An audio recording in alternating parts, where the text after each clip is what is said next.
Hello and welcome to some more lore. Today we're reading some lore. We like lore.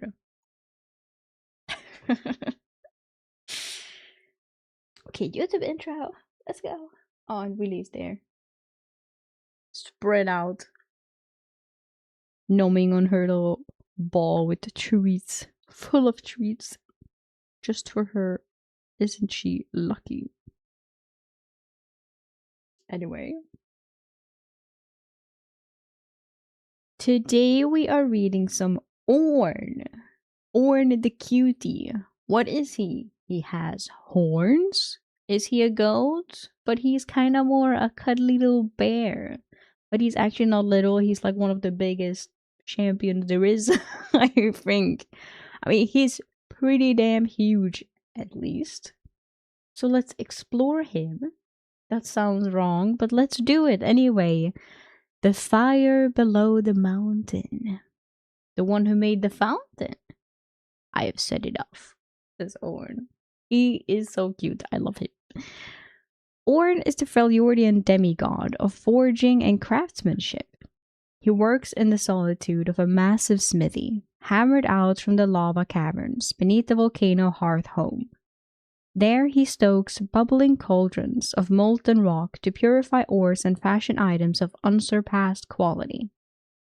When other deities, especially Volibear, walk the earth and meddle in mortal affairs, Ornn arises to put these impetuous beings back in their place, either with his trusty hammer or the fiery power of the mountains themselves. And he has a short story with Volibear. It looks like, at least, I would highly assume. And then we have a short story. No art. RIP. And of course his biography, which we will start with. Bam. Ornn, the fire below the mountain. Look, he's at his little forge. Such a cutie.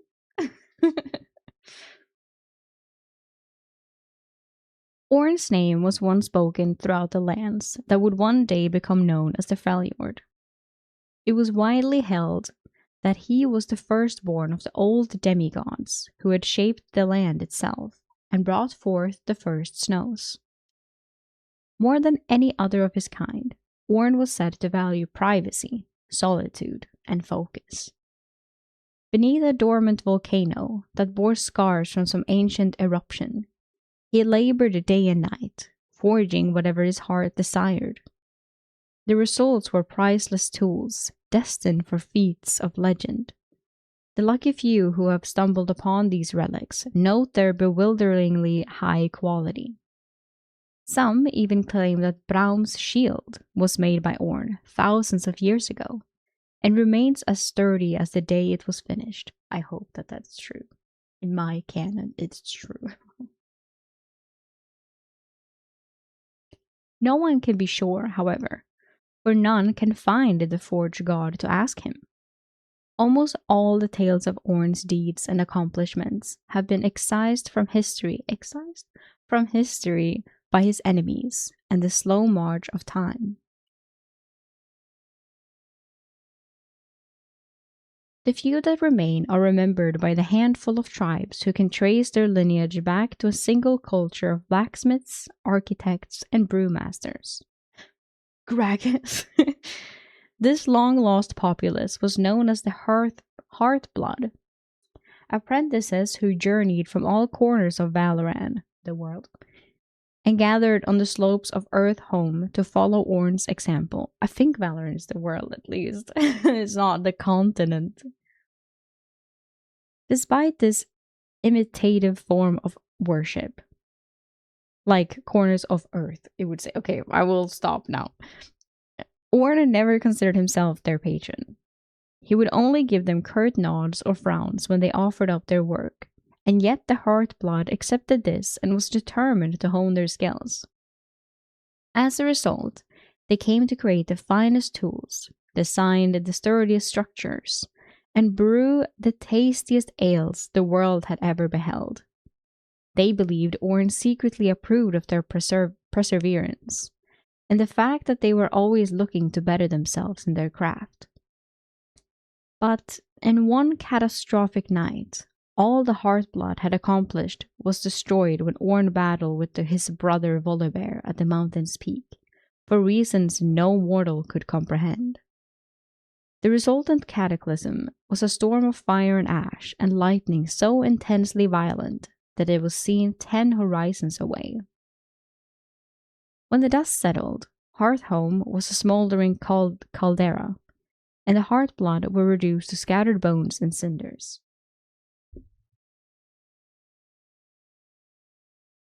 Though he would never admit it, Ornn was devastated. Through the Heartblood, he had glimpsed the sweeping potential of mortal life, only to see it all lost beneath the indiscriminate wrath of his immortal struggle. Wracked with guilt, he retreated to the isolation of his foundry and buried himself in his work for an age. Now perhaps he senses that the world is on the cusp of a new era. Some of his siblings appear to have taken physical form once more, their cults of followers growing restless and aggressive. The Freljord itself is fractured and leaderless, and ancient horrors are lurking in the shadows, waiting for any opportunity to strike. In the wars to come, and in their aftermath, Ornn knows that the Freljord and the rest of Runeterra. Fuck, Runeterra is the earth. Am I stupid? Oh, I think so, at least. Fuck. I have to look this up. We'll have need of a good blacksmith. Yes, okay, Ornn. Anyway, Runeterra Valoran. Valoran is the northern continent. Thanks. Because I was like, you barely hear that. But then when it was like Runeterra, I was like, oh my god. Like, I'm so sorry for ever saying that Valoran was the earth. Oh my god.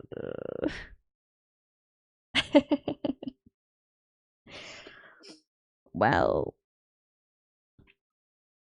my bad. I apologize. I am embarrassed. Anyway, now we will go into his short story. Who knows if it's short, but it's Matt Dunn again. Oh, both of them are Matt Dunn. And we like Matt Dunn because he's done. It's too early in the morning. He has written great ones so far. I like all of them anyway. But you start recognizing his name after some time. Maybe he's the lead writer. Who knows?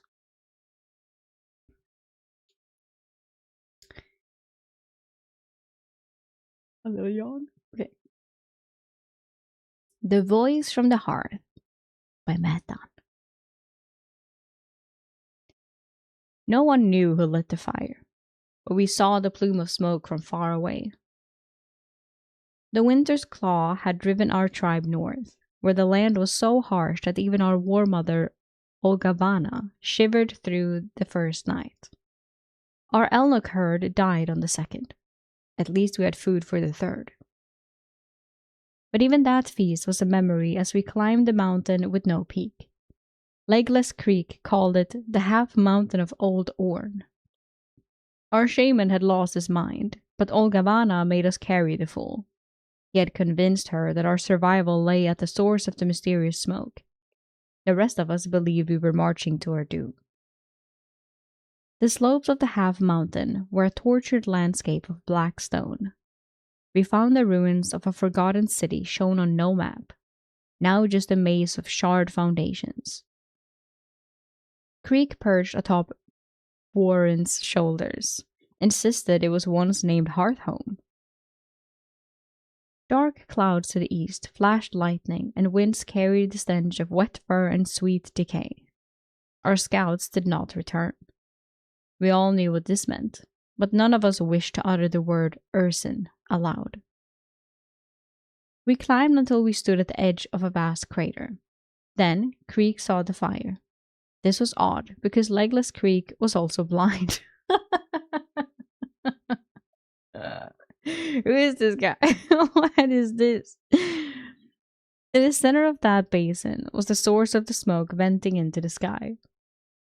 Olgavana reasoned that at least the steep crater walls offered respite from the howling winds, and so we descended into what would likely be our grave. Just want to note that, I mean, most of the time you would smell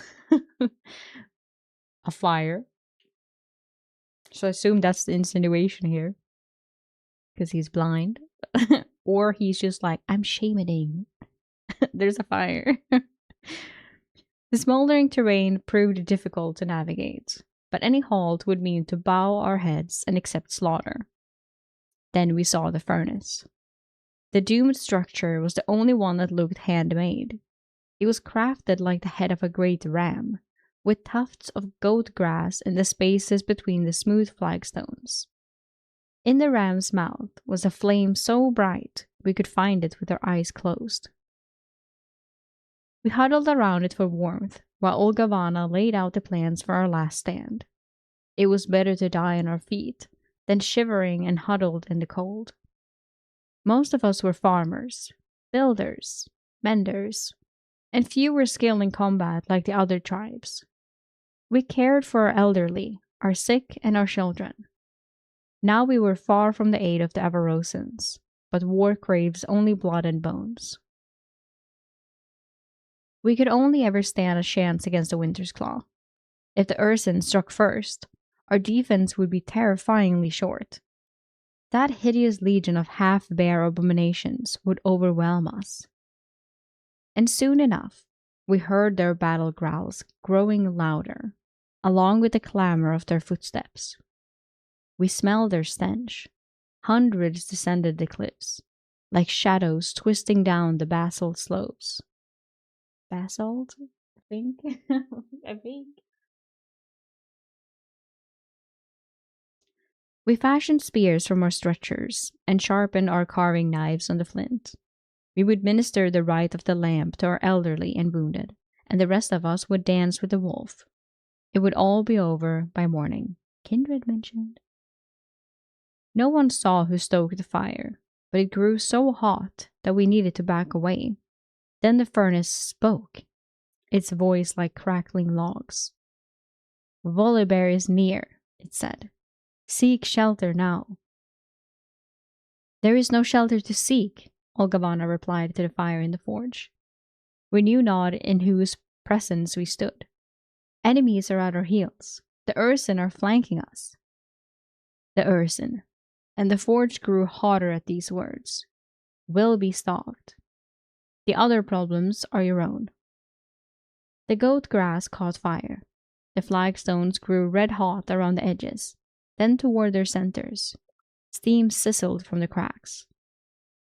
Some shed their clothes to seek reprieve as the temperature rose.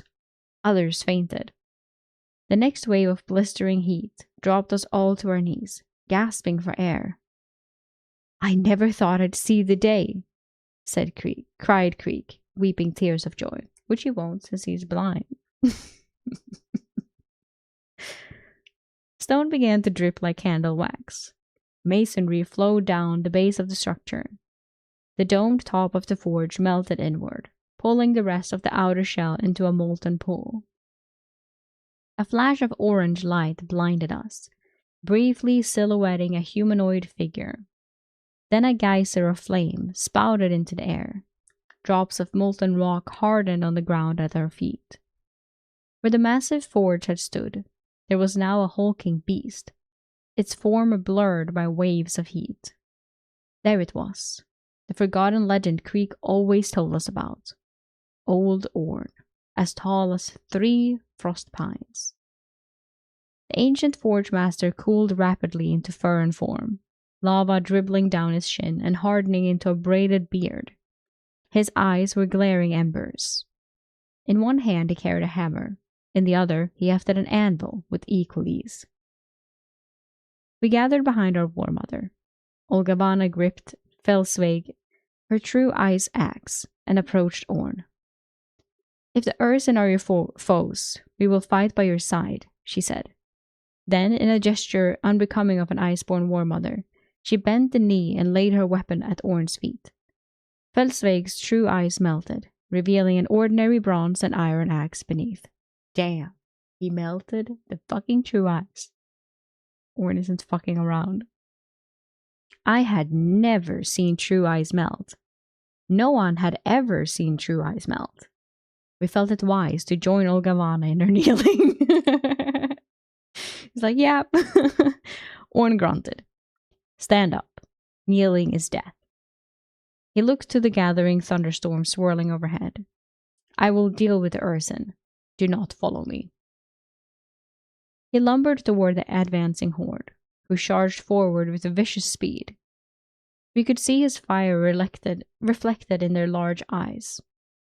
Vorn hoisted the old shaman higher onto his shoulders.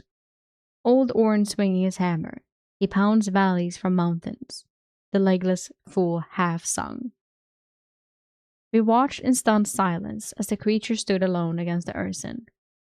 With a roar, he brought his hammer down onto the ground, and a fissure cracked toward the advancing army, stopping just short of their vanguard. Spouts of lava and sulfur jetted into the sky. Hardened fire rained down on the half-bare warriors. Whatever old Ornn was, he fought with the hot blood of the earth. Behind the Ornn, giant chunks of slag broke through the ground, cutting off their retreat. Ornn charged and smashed them with more swings of his hammer. Still, they attacked with the viciousness of 10 berserkers each. But we knew when Ornn reached their rear guard, for there was a deafening explosion. The slag wall shattered, and Ornn flew through the air in contorted arcs of burning flesh and fur. The sky darkened with ash. Columns of smoke rose to clash with the menacing thunderclouds, and bolts of lightning lanced through the haze. The world grew eerily still as the 1,000-pierced bear itself took to the battlefield.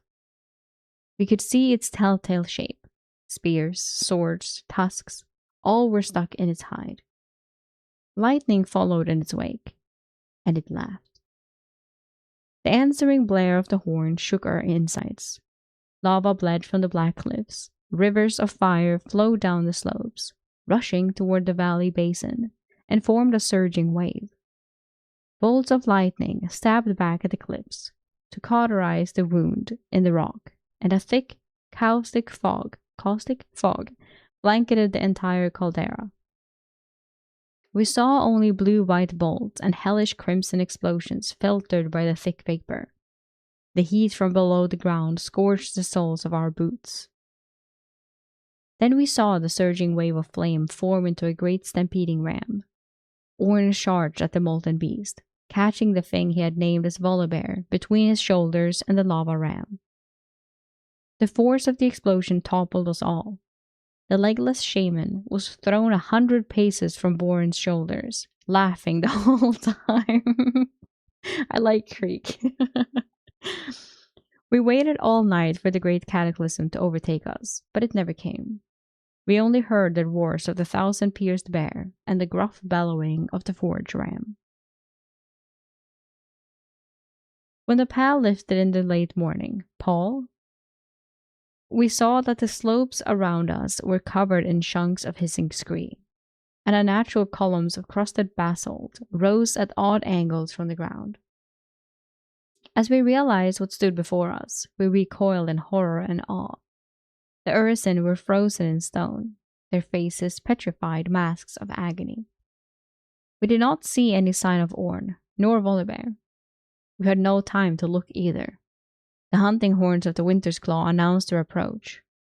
We picked up our weapons and dug in our heels. What remained of our clothes were scorched tatters of cloth, but our skin no longer prickled with cold. Well, Olga hair had been singed away, her muscular back branded with heat.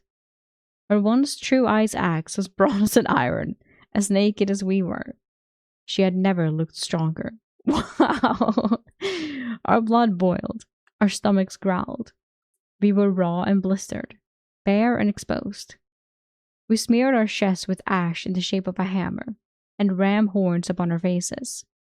We sang and chanted in the memory of last night with the words of mad old Krieg. We knew who lit the fire. The winter's claw would know too. Yeah. Dude, Creek won them over. Creek created a little cult.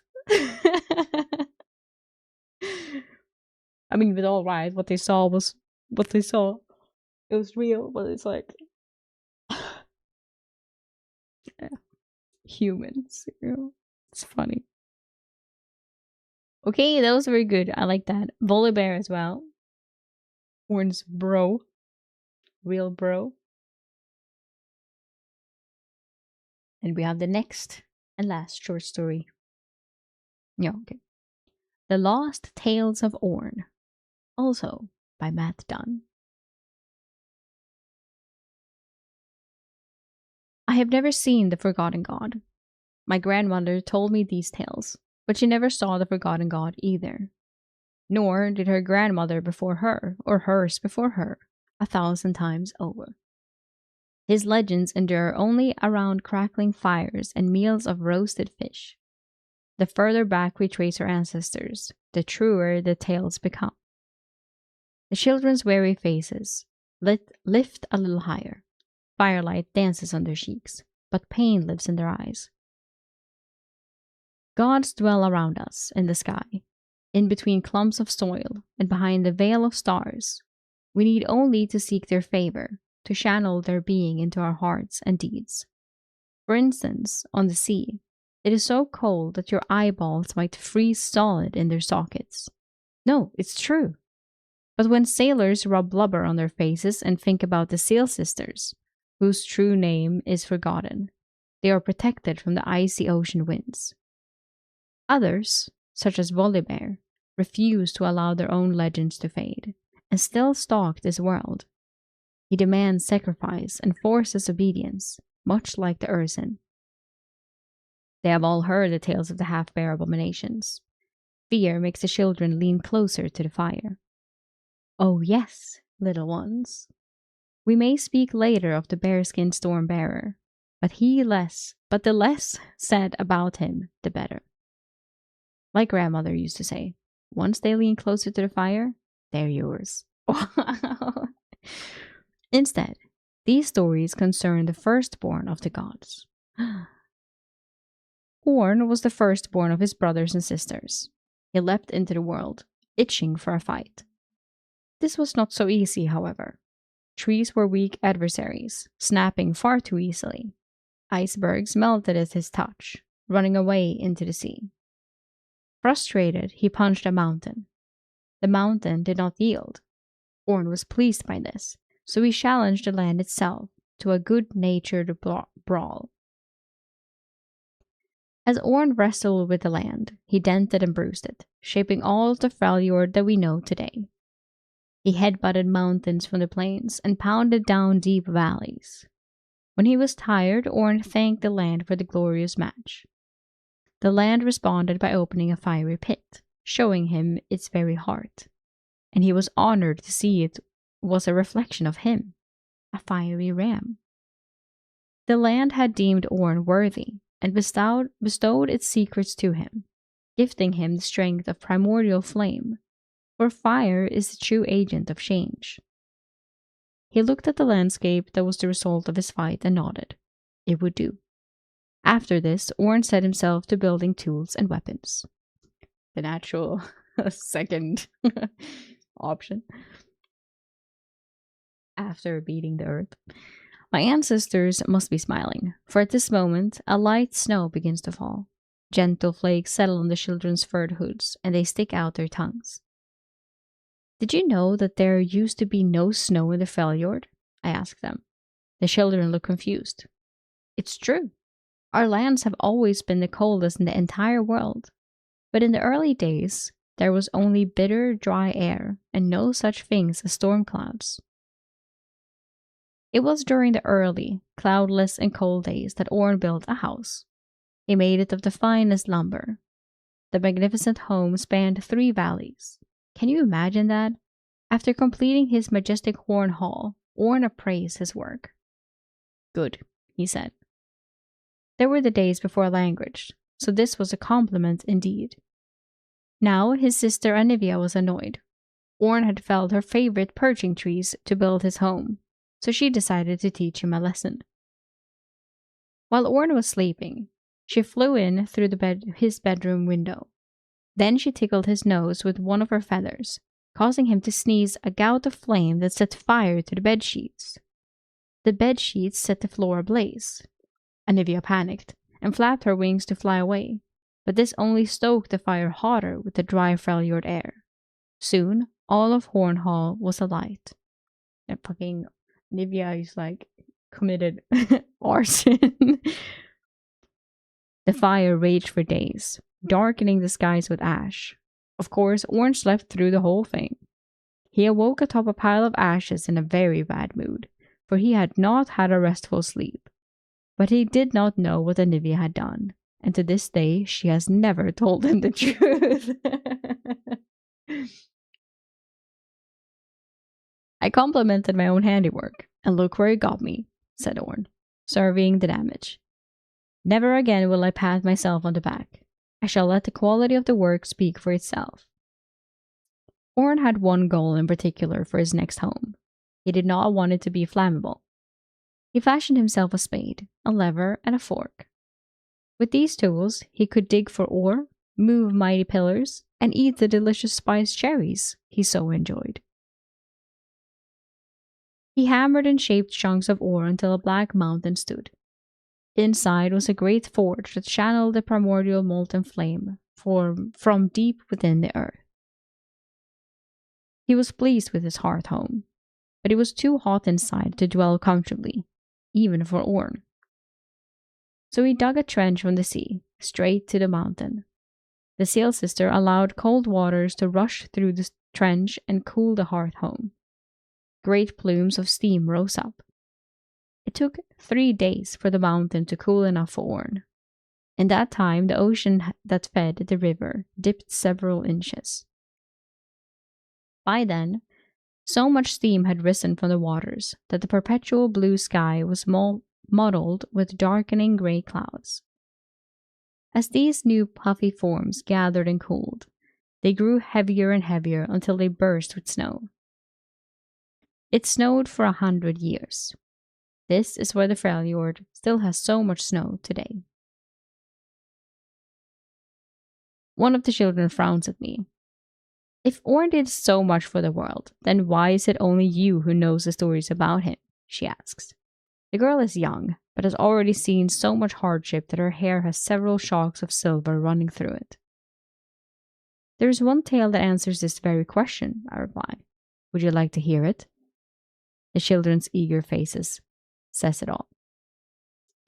Once, there were 3 sisters who needed Ornn's help in saving their world. Ornn, however, did not care to help anyone save any world, anywhere. It was for personal reasons, and he did not elaborate on the matter. But this did not stop the 3 sisters journeying many days and nights to ask. There are creatures of great and wicked magic that stalk our tribes, the first sister said. She had fierceness and war in her eyes. They want to destroy all things and claim the world for themselves. This sounds like a problem, Ornn said. He did not look up from his foraging. Then will you fight with us and use your strength to slay the monsters? Ornn grunted. This grunt meant no, in such a way as to halt any more discussion. This was understood by all. If you heard this grunt, you would have thought the first sisters wise for not pressing the matter further. These beings watch our every move, the second sister said. There was hope and wisdom in her voice. I would ask you to take the spade that once dug your mighty river and use it to dig the deepest trench in all the world. Then we can lure the monsters into the pit ourselves and solve our own problem. Ornn grunted. The sound of this grunt meant, I will dig that hole, and that everyone should stop talking immediately.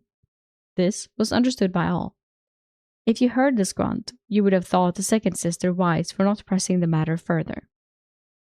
So Ornn dug them a trench, for a very deep hole can add much to a landscape. Also, he had planned on digging one anyway, and the proposed location was a fine spot. When Ornn was finished with the trench, he left the 3 sisters with nary a word. for he had already said far too much to them. "That is one deep hole," the second sister said. "I pray it is deep enough." Wind blew up from the freshly dug abyss with an otherworldly howl, as if to say that it was deep enough. If you had heard the abyss's howl, you would have thought it wise that no one climbed down to measure its depth. Several years later, the sisters returned. They looked as if the battles with their foes had taken a toll. This time the third sister spoke. Her icy breath reminded Ornn of the cold and dry days, long ago. "Ornn, builder of all things," she began. "I did not build all things," Ornn grumbled. Again, he did not look up from his forging. "Just some of them." The third sister continued. "We come now to ask you one simple favor. The pit you dug is so deep and so wide that we cannot build even a single bridge across it. Teach me how to build a bridge that can never break, and I will do the work myself." Ornn raised an eyebrow. He studied the third sister's eyes. He did not trust her, for she had a scent of magic about her, and magic always makes sturdy things weaker. "There are many able bridge builders. Go and bother them." "The other builders cannot make a bridge with the type of stone we have," the third sister replied. "They claim it fell from the sky, and they cannot forge it for all their efforts." She then presented a chunk of star metal. If you had seen the star metal, you would think it wise that only Ornn could possibly ever shape this material, for it was almost as stubborn and unyielding as him. Ornn agreed, but he would do the work alone and required the star metal itself as payment. The third sister gave it to him, and he used it to forge a tool to help build the bridge. With that tool, and only that tool, Ornn built the bridge. The second sister felt bad about the third sister's lie, for they did not need a bridge at all. She asked Ornn what sort of tool it was. "I used it to hammer," Ornn said. "So I will call it hammer. I have said enough." When he was out of sight, the third sister walked the length of the bridge, reciting strange incantations across the entire span. This turned the bridge into a crossbar that sealed the beast below within the abyss. However, Ornn had been right, and the addition of magic ruined the quality of his work. Had the three sisters left it well enough alone, it would have lasted forever. Instead, the enchantment would slowly eat away at the masonry. It would take ages, though, so nobody paid it much mind, and the three sisters vowed never to speak of Ornn again. Ornn, meanwhile, realized he did not like people asking him favors, and threw his spade as far to the west as he could. Where it landed, no one knows, and its fate is lost to darkness. Then he turned east and threw his favorite eating fork as far as he could. It landed in the great sea. Some say, later, a mer kingdom found a powerful trident at the sea bottom and still uses it to rule his kingdom. And this. So cute. Ornn was ready to throw his hammer into the night sky, but he could not bear to do it and decided to keep it. Were you to see Ornn and ask him if it was his favorite tool, he would scold you for thinking like a child. But in secret, he favors hammer above all other things he has made. So cute. Dawn brings the plumpest berries and the meatiest fish, I say to the children. We need to be rested. They groan in unison and plead with me for one more story. Just one more story. There is only one more story about Ornn left, I tell them. We should save it for another night. Only when they pledge to do every chore and not complain about being too tired do I relent. Everyone knows that you never challenge a troll to a drinking contest, don't they? Even you little ones know not to make a bet with a troll, for trolls are sneaky and will always win. Also, everyone in the Freljord knows that the uglier a troll is, the luckier and more cunning it can be. Unfortunately, Ornn did not know any of these things. Grubgrak, the Hideous, was the oldest trollkin in the world. His chest hair was so long, it got tangled up in his gnarled toes. Ugh. He would often trip over it and break his nose, which was bulbous and misshapen from being broken so many times. He only had 2 good teeth, 1 bad eye, and 1 worse eye. Warts and pimples covered his rotund belly. I will not tell you how he smelled. If I did, you would never eat fermented fish stew again. Build me a door that will keep my treasures safe from thieves forever, Grubrak said to Ornn outside Hearthhome, and I will give you 10 casks of my troll mead. It's a family recipe. Ornn dismissed his guest, but Grubrak stuck out his foot to stop the door from closing. Ornn did not want the troll's bunion-covered toes ruining the paint, so he let the creature go on. Let us make a wager, said the truly unbeautiful troll. Whoever can finish a cask of troll mead first owes the other a debt.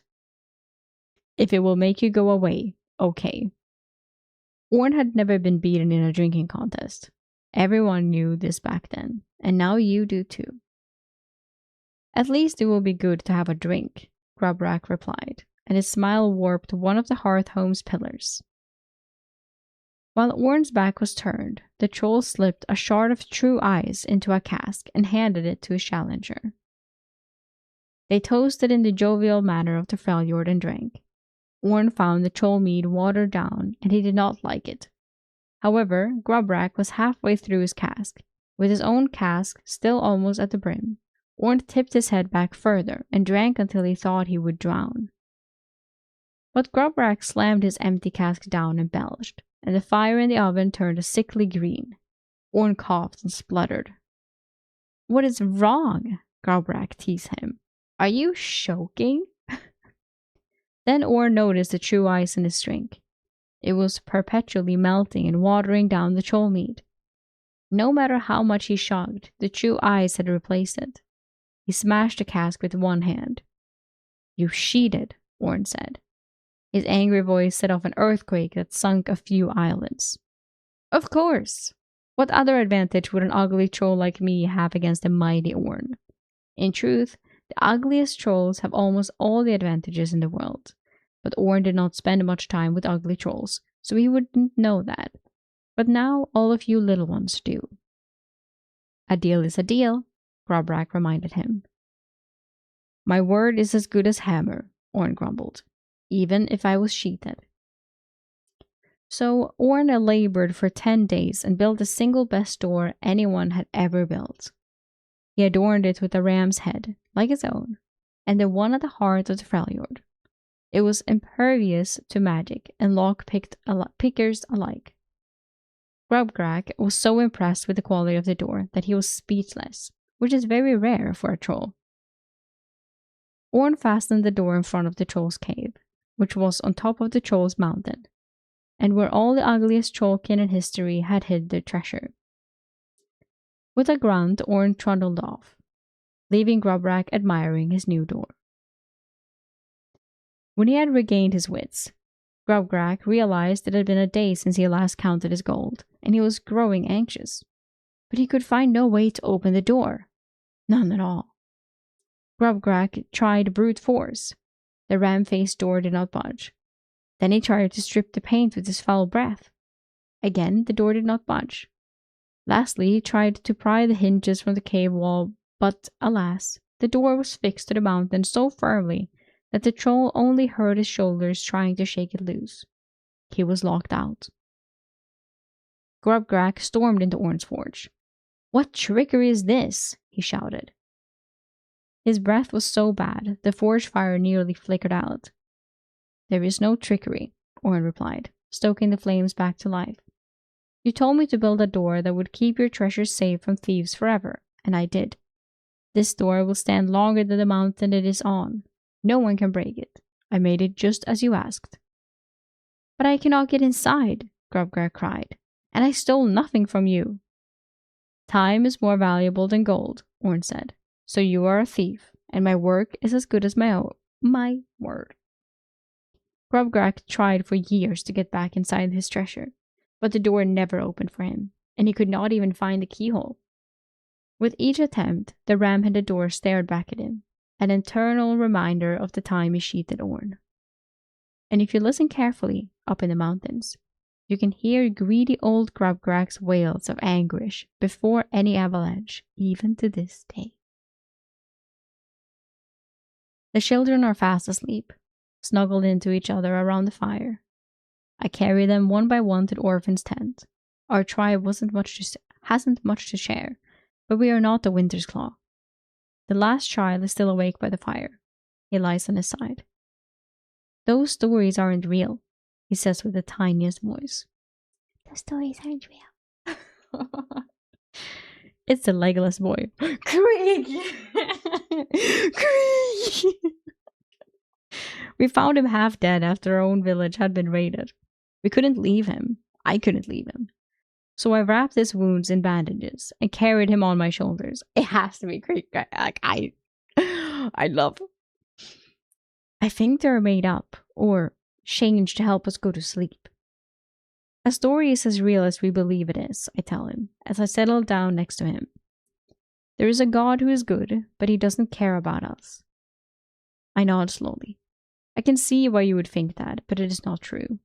There is one more story I can tell you. It was the last story my grandmother told me before I blossomed into womanhood.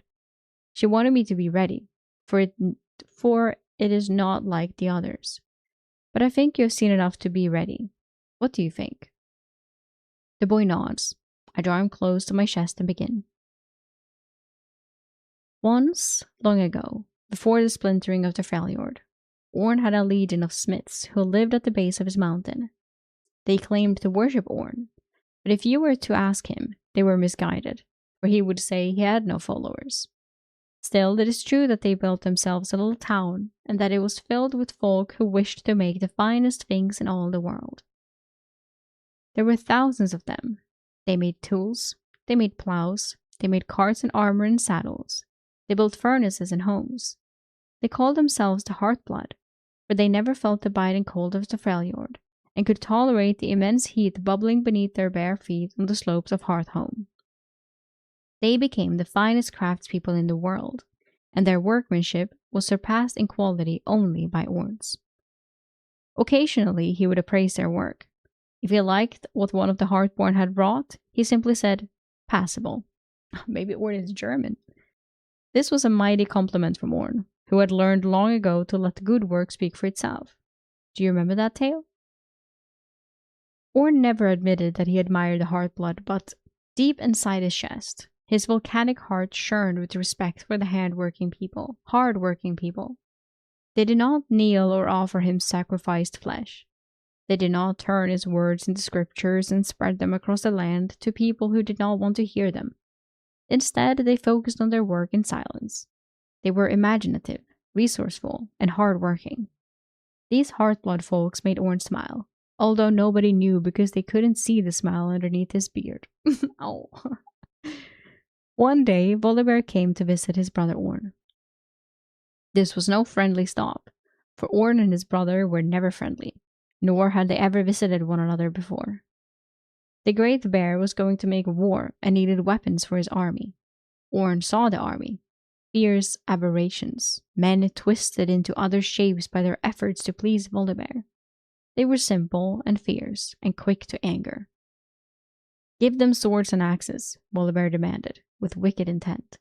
Give them armor, and I will make it worth your while. No, said Ornn, for he wanted no part in Volibear's warmongering. Fine, said Volibear. Have your followers do it instead. I do not care. Do this. I am your brother. This irked Ornn so much that his great horns flared with molten heat. The people in the town below do not follow me. They build for themselves. They are quiet and work hard. That is all. But Volibear saw beneath his brother's words to the fiery heart in his chest. For all his flaws, Volibear was very good at reading others.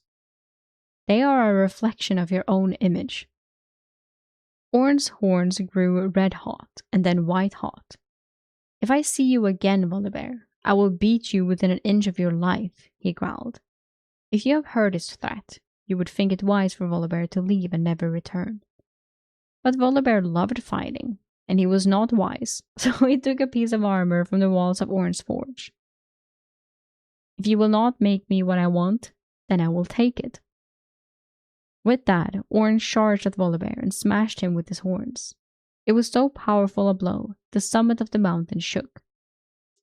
This was exactly what Volibear wanted. For centuries he had grown jealous of the love the Heartblood freely gave to his brother.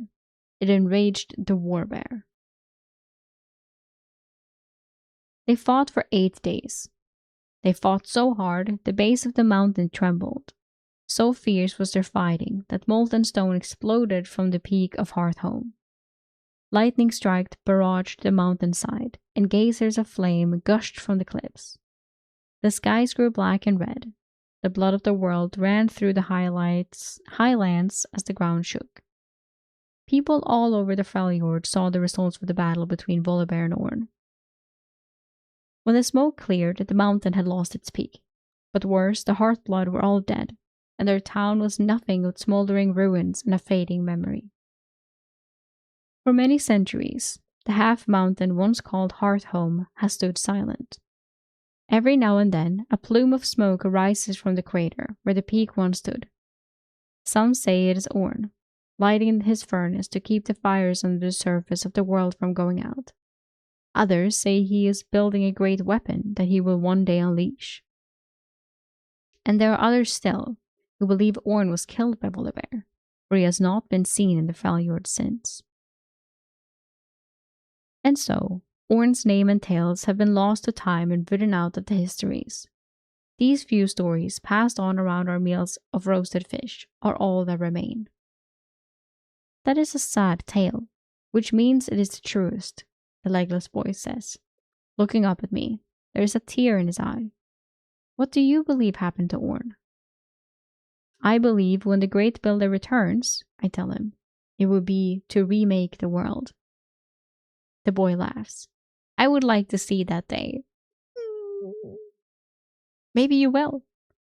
Do not weep for the Heartblood. Weep instead for the stories lost to war and time. For once they were more numerous than the stars. Repeat these tales so our children's children can still hear our ancestors' voices and stoke the fire of the forge in our hearts. In my own heart, I can feel my grandmother's smile. It warms me. I feel no cold beneath my bare feet. Oh, Krieg! Why do I love Krieg so much now? I'm sorry that I laughed at him. Oh, Krieg. And Ornn, but Krieg. Oh, that's so nice. I love when, that's so cool. But he came back here.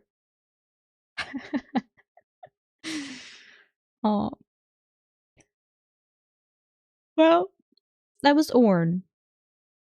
And I love that, and that Sandra was mentioned, who made the bridge, where we put the void creatures inside, where we were when we read Lysandra's lore. And then Anivia was there, blowing her fucking shit, like, she has no lore. And then Volibear we haven't read yet. But now you know a little bit about Volibear. I don't know when we will read Volibear, actually. Soon. Should be soon. Okay, he's last. He's last of the Freljord. We only have 5 more. Oh my god! Okay. Hell yeah. That was Ornn.